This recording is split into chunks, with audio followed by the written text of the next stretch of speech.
Tension is running high in Ethiopia. Prime Minister Abiy Ahmed is stepping up a military offensive in the northern region of Tigray, and he sacked a number of top officials. But how far will he go? And is there a risk of escalation? This is Inside Story.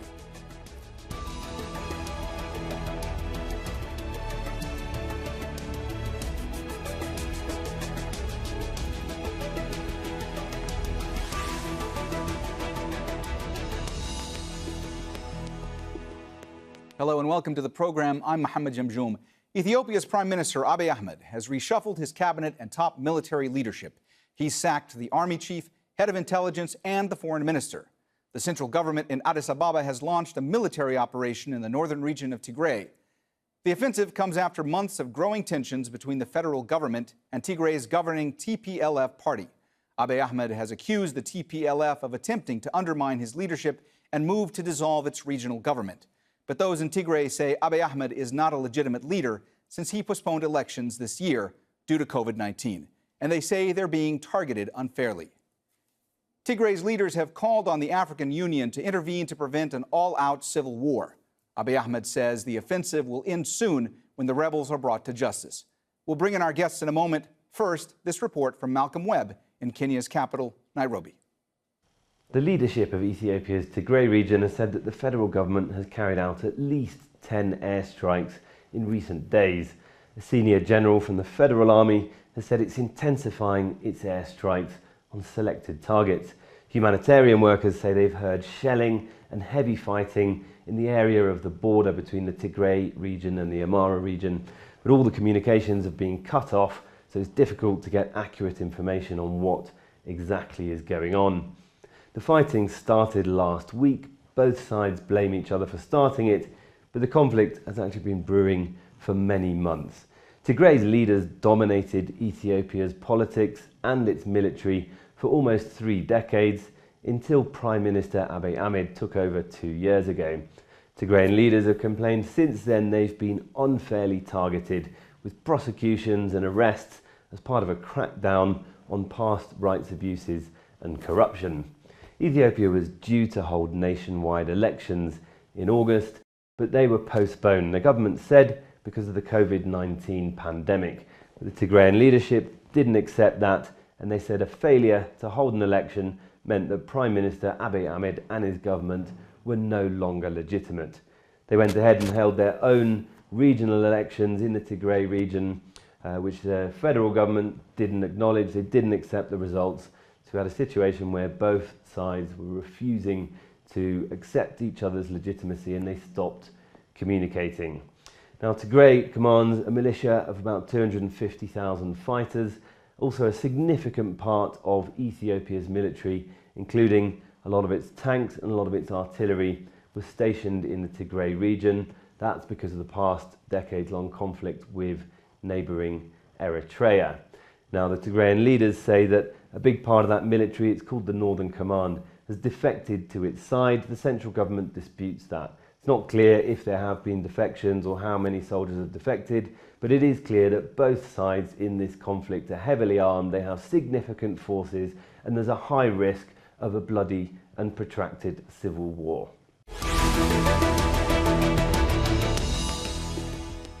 All right, let's bring in our guests, all of them joining us today from Addis Ababa. William Davis is a senior analyst for Ethiopia at the International Crisis Group. Mustafa Omar is president of Somali Regional State of Ethiopia and executive committee member of the governing Prosperity Party. And Mesenbat Asifa is assistant professor of law at Addis Ababa University School of Law. A warm welcome to you all. William, let me start with you. What are you hearing about how intense the fighting is currently in Tigray? Well, it's a little bit hard to get really solid, reliable information about that. But what we do know is there has been fairly sustained fighting in the western part of Tigray. That was where the TPLF forces were alleged to attack the military base, and that is where the federal intervention is centered. So fairly sustained fighting there, reports of sort of tens of casualties that I'm receiving, but I've heard that some people are receiving reports of far more. And then there was a bombardment, federal airstrikes at military installations around the capital, Mekelle, but that was a couple of days ago. So that's pretty much the understanding of the situation at the moment. Mustafa, Prime Minister Abiy has replaced his army chief, his deputy army chief. There's been a new foreign minister and a new federal police commissioner, all appointed on Sunday. What are the reasons for that? Well, this is part of a usual shake-up that the Prime Minister has been doing in the past 2 years. Nothing particular about this move at this stage. It is to position the country for the time we have now entered, which is enforcing the rule of law in a part of the country that has gone rogue. Messenbat, do you expect that the fighting is going to be intensifying in the coming days? And if so, how close does that put the country to all-out civil war? Well, I think the federal government is obviously trying to enforce law because, as you know, the inner core of the TPLF, the Tigray People's Liberation Front, who think they have been sidelined now in the current reform process by the Prime Minister, some of the inner core members, the government had issued an arrest warrant for some of the human rights abuses and the corruption, the deep corruption that the state was facing in the past 27 years. So it's a law enforcement measure, as the Prime Minister has stated. Obviously, we'll have to look at the progress of how things will go in the coming weeks. But as the Prime Minister said, this is going to be very limited and very, hopefully it will be finished in a very short time. That's, I think, what the government's position is and what this looks like plausibly. William, I want to get your point of view on just how devastating all this could be for Ethiopia, and also how destabilizing could all this be for the Horn of Africa region?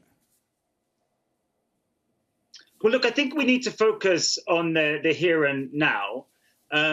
So, while I entirely understand that, from the federal government's perspective, as Messenbat said, arrest warrants have been issued, they've not been complied with.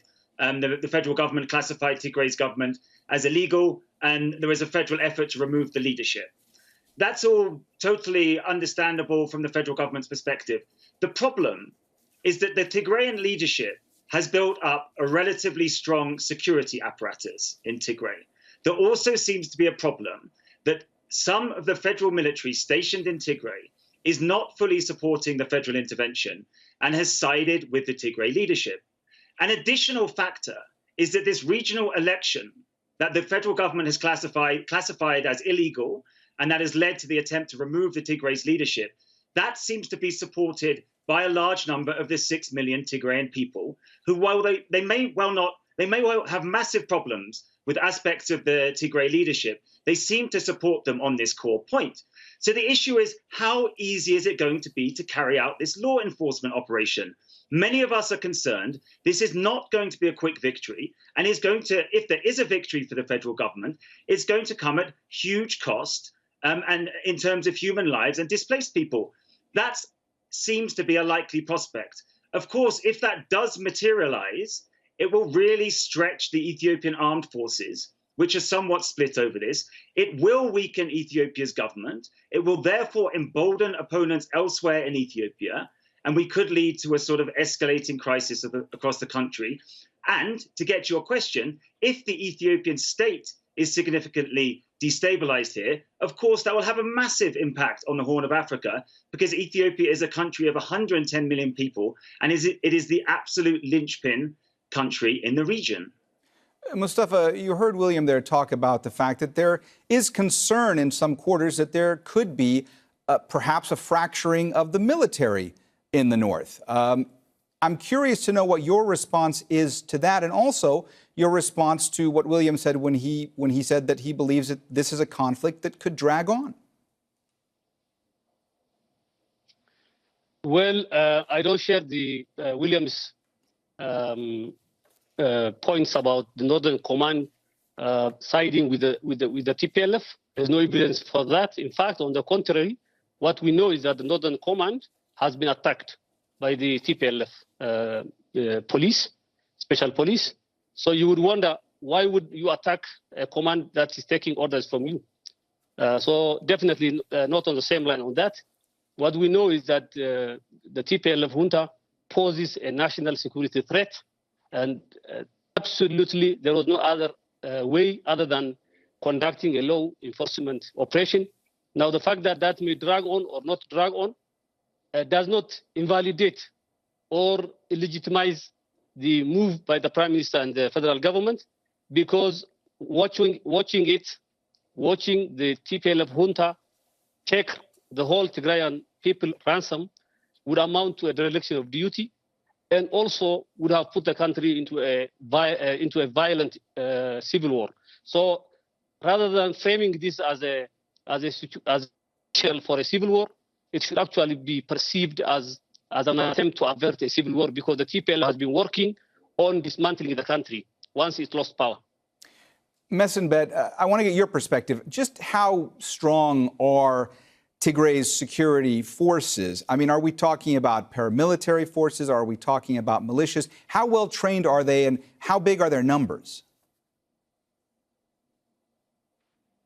Well, it's very hard to tell, because obviously I think I'm not obviously a military analyst, but we can speak about the moral, the justice, and the federal government would be very sorry to stabilize and enforce law, because for the past 7 years, the state was in a highly corrupt and racialized. They created a very racialized society, and the benefit of the economic and the political benefits went to a very small clique of the TPLF.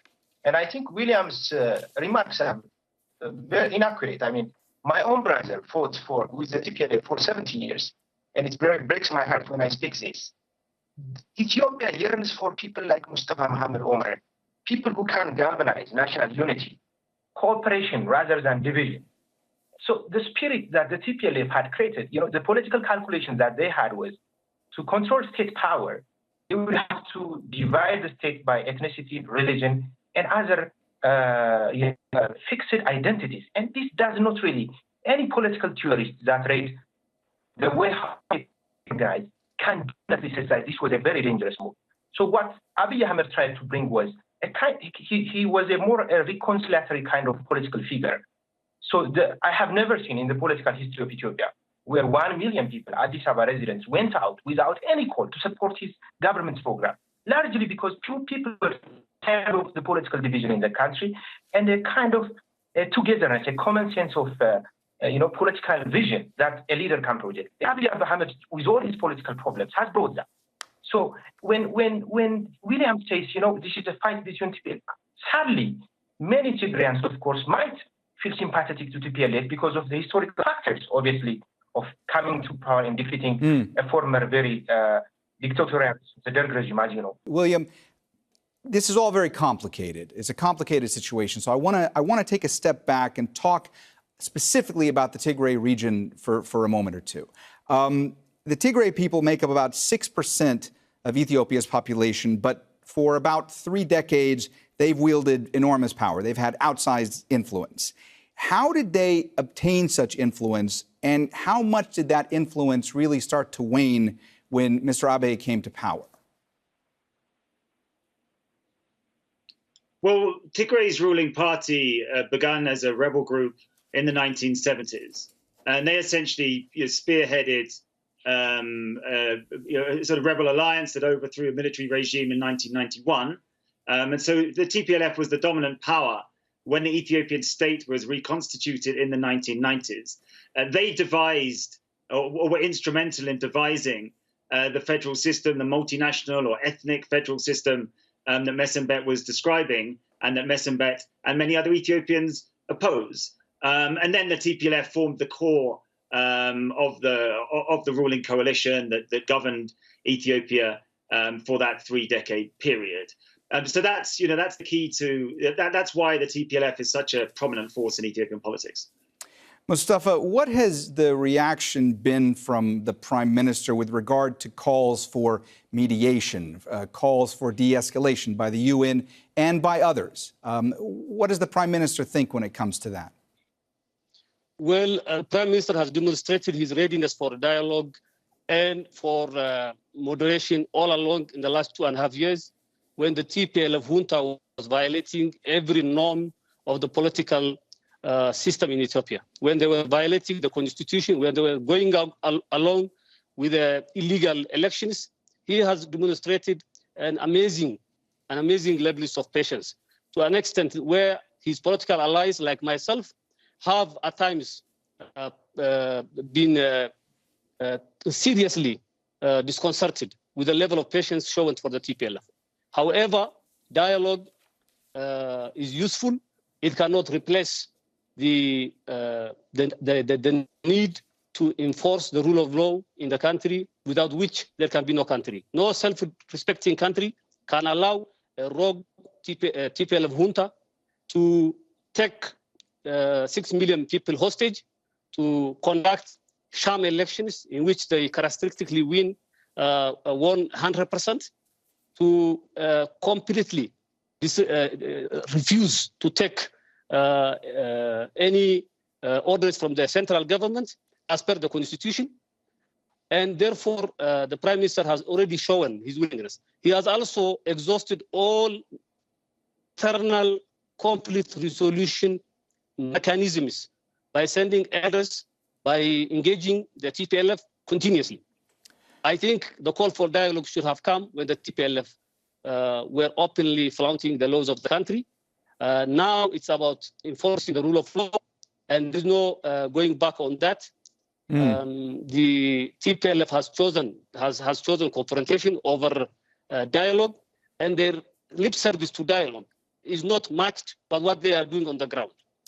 Some of the senior leadership have been boasting about having missiles that can go up to 700 kilometers to strike Ethiopian capital and other towns.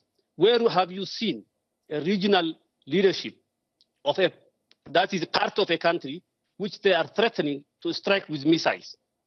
And now you have seen the former Prime Minister, former Foreign Minister, Muslim, openly drawing parallels between Ethiopia and Syria, Yemen, somehow giving the impression that Libya and Yemen are good examples to follow. Now, this is unacceptable, and therefore, not only the Prime Minister, but the entire federal government and the ruling party have exhausted all options. We understand international calls for dialogue. It's welcome, but that cannot substitute for the mandate to enforce the rule of law and to keep the country together. Messenbet, I saw you nodding to some of what Mustafa was saying, so I want to get your reaction. But I also want to ask you about this same point. I mean, do you think it can get to a stage where there is perhaps a truce? And if that happens, if de-escalation efforts work, what comes next? A national dialogue? What are the steps that need to be taken to ensure that it continues to de-escalate? Yeah, thank you. Well, I think dialogue, as President Mustafa said, is an important thing, I think. And at any stage, if the preconditions are fulfilled by both sides, dialogue should not be dismissed. But the problem is, for international observers, they seem to forget the political history of this TPLF. In 1991, when a BBC correspondent asked one general with regard to their ideology, the general responded by saying that they follow Albanian communism. Over the past 27, 30 years, this party has not made a major ideological shift and tried to reorient itself to the 21st century political thinking. So it's really very difficult to fault the Prime Minister for efforts to peace and dialogue. He has been extremely patient, I have to say. And as President Mustafa said, some of us are in fact critical, not for waging war, but actually for the extreme patience, because these are very few people that have controlled state power for far too long. And, if measures have been taken much earlier, things wouldn't have been, I think, as much as we expect them now to be. So the hope is that, the only hope I have is that if at some point, I would believe that even within the TPLF inner core, there are progressive political forces that want to minimize damage and think about the political future of this country. If they agree to submit, for example, some of the individuals whose arrest warrant have been issued by the federal government, such as the former intelligence chief, Getachew Assefa, and others, then obviously that would lead to a more settled political settlement. Of course, Ethiopia has much broader political problems. Let's not undermine that. But what Abiy Ahmed brought was that there was a space, at least, for dialogue. Every political party and armed group that was abroad has come in the country to opt for a meaningful, peaceful path and have dialogue within the governing party. the TPLF has rejected that. That's very tragic. And, so my hope is within the preconditions that would be set by the federal government, hopefully this crisis would be contained much earlier. And it's what I said, I think, the state that was created by the not only TPLF, but EPRDF itself for the past 27 years was a deeply corrupt state, with a very racialized state structure. I'm saying an official state structure that racialized societies. So, Ethiopia is a very, very ancient country with a very proud history that defeated colonialism. The only African country, probably. And if you go to Asia, probably Thailand would be the only country that has that. And, so given this rich history of togetherness and cooperation, I think that spirit would come out as stronger even within the political discussions that would come next in the next phase. So that's what keeps me optimistic, I think, about Ethiopia's political future. William, I also want to delve into the humanitarian impact of this conflict. I mean, the UN says that 9 million people risk displacement if things continue to deteriorate in the Tigray region. Of course, things were dire for many, I believe over 100,000 people who were already displaced in that region before this conflict began. So how concerned are you about how bad things could get on the humanitarian front? Well, I don't think there's much that I need to add to those UN forecasts. The issue is that, as I've described, there seems to be something of a balance of power in this conflict. Therefore, whether, like President Mustafa, you are following a law enforcement approach here, that there is a need to restore the rule of law, or whether, like Messenbet, you are disgusted at the TPLF as a political entity and the federal state that it created. Regardless of those positions, the issue here is what is the balance of power, and therefore, how long is this conflict likely to last? The UN obviously expects this conflict to last a long time. Therefore, there is no quick, swift law enforcement operation. I would also add that if people want to remake Ethiopia's constitutional order, the way to do that is through a national dialogue process or a similar political process. Trying to remake the constitutional order by destroying ethno-nationalist entities is more likely to lead to Ethiopia's fragmentation than its reform into the sort of constitutional arrangement that Messenbet is talking about. At the moment, as I said, the conflict is concentrated in West Tigray. It appears that the ambition is to cut off Tigray's supply route. That is an understandable military objective, but it clearly threatens to cause mass suffering amongst Tigray's 6 million people and others if the conflict spreads. The issue here is not about the objectives, and it is not about the objections to the TPLF. It is about what is the best way of resolving this political crisis in a manner that does not cause absolute devastation for Tigray, the Tigrayan people, and also potentially Ethiopia and the broader region. All right, we've run out of time, so we're going to have to leave it there. Thanks so much to all our guests, William Davison, Mustafa Omar, and Messenbet Assefa. And thank you, too, for watching. You can see the program again anytime by visiting our website, aljazeera.com. And for further discussion, go to our Facebook page. That's facebook.com/AJ Inside Story. You can also join the conversation on Twitter. Our handle is @AJ Inside Story. From me, Mohammed Jamjoom, and the whole team here, bye for now.